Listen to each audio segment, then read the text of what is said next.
ای انسان‌ها، در نزدیکی‌های قیامت اتفاقات سختی خواهد افتاد. حذیفه روایت می‌کند پیامبر را دیدم. در حج ودا بود و به پارچه روی کعبه چسبیده بود. از چشمانش اشک جاری می‌شد. به اون نزدیک شدم و پرسیدم ای پیامبر خدا، برای چه گریه می‌کنی؟ خدا چشمان شما را گریان نخواهد کرد و اجازه گریه کردن به شما را نخواهد داد. و پیامبر این گونه جواب داد: حذیفه، دنیا در حال تمام شدن است. روزی خواهد آمد که گویا تو اصلا در این دنیا نبوده ای. گویا قیامت نزدیک شده است.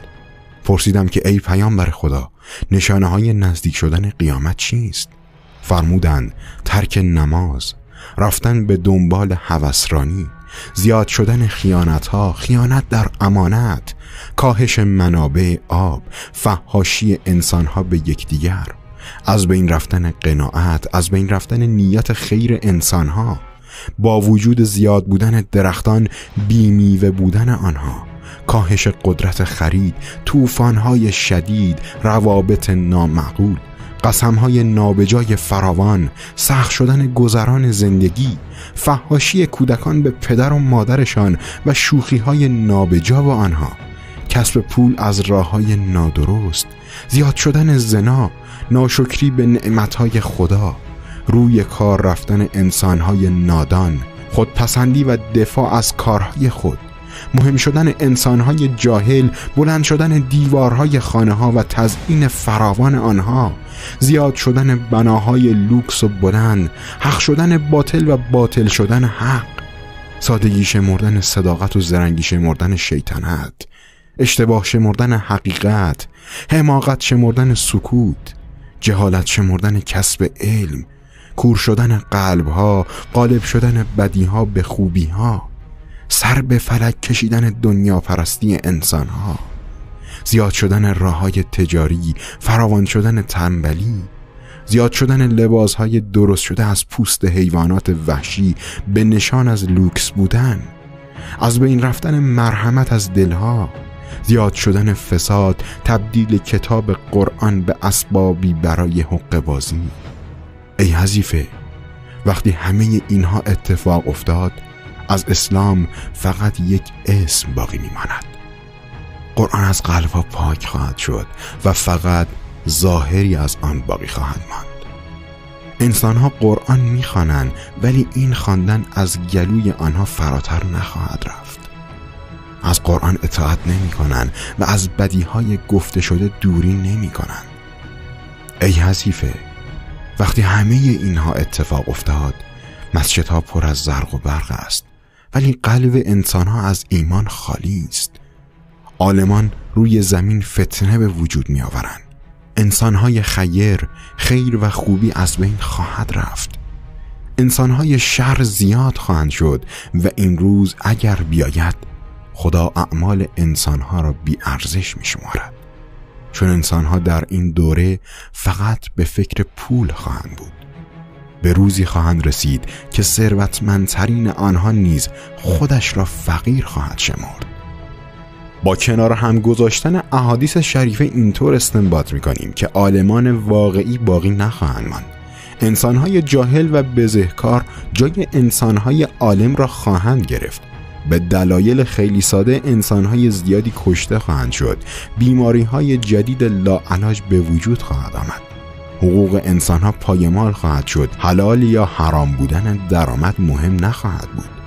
به جای اطاعت و احترام از پدر و مادر به آنها بی احترامی خواهد شد. در اندازه ها و معیارها حقه بازی خواهد شد.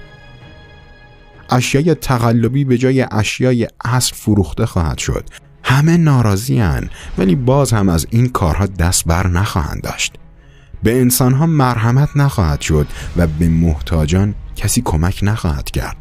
به بزرگترها احترام گذاشته نخواهد شد و به نصیحت‌های آنان گوش نخواهد شد. بازی‌های قمار فراوان خواهد شد. انسان‌ها گذر زمان را متوجه نخواهند شد. یک هفته مثل یک ساعت و یک سال مثل یک ماه خیلی زود خواهد گذشت. اسراف فراوان خواهد شد. انسان‌ها به جای نعمت‌های اخروی به نعمات دنیوی دل خواهند بست. نوشیدنی های الکلی فراوان خواهد شد. داروها و نوشیدنی هایی که موجب زوال عقل می شوند، چه کم چه زیاد، چه از راه نوشیدن و چه از راه کشیدن، همگی حرام اعلام شده. پیامبر فرمودند که هر چیزی که مست کند حرام است، حتی اگر جرعه‌ای خورده شود. زیاد شدن نوشیدنی های الکلی در بین نشانه های قیامت وجود دارد. نشانه های اصلی نزدیک شدن قیامت نشانه های خارق‌العاده‌ای می باشند، مثل فرود آمدن دجال، ظهور مهدی علیه السلام، برگشتن حضرت عیسی، دیده شدن یعجوج و معجوج، آتش گرفتن منطقه‌ای در حجاز، آمدن یک دود بزرگ از آسمان، از زیر زمین در آمدن دبة الارض. از این نشانه ها حجاز، دود، یعجوج و معجوج در قرآن آمده‌اند و حضرت مهدی و دجال و حضرت عیسی در روایات پیامبر وجود دارند. روزی خواهد آمد که آفتاب از سمت غرب طلوع خواهد کرد. اگر این اتفاق نیفتد یعنی هنوز قیامت نشده و نشانه روز قیامت این است: در بین طلوع از شرق تا غرب به فاصله 70 سال فاصله وجود دارد. این درب بزرگ توبه است که تا روز قیامت باز است، ولی وقت قیامت شد و خورشید از غرب طلوع کرد، این در نیز بسته خواهد شد و توبه کسی قبول نخواهد شد و کسانی که ایمان نیاوردند و یا ایمان آنها درست نبوده دیگر چاره‌ای نخواهند داشت. خیلی ممنون که این ویدیو رو تا آخر تماشا کردید. اگر از این ویدیو خوشتون اومده باشه، با زدن دکمه شیر به دوستانتان این ویدیو رو نشان بدهید. برای دیدن ویدیوهای جدید و جذابتر روی یکی از این ویدیوها کلیک کنید و برای عضو شدن به این کانال روی عکس کانال کلیک کنید. با تشکر.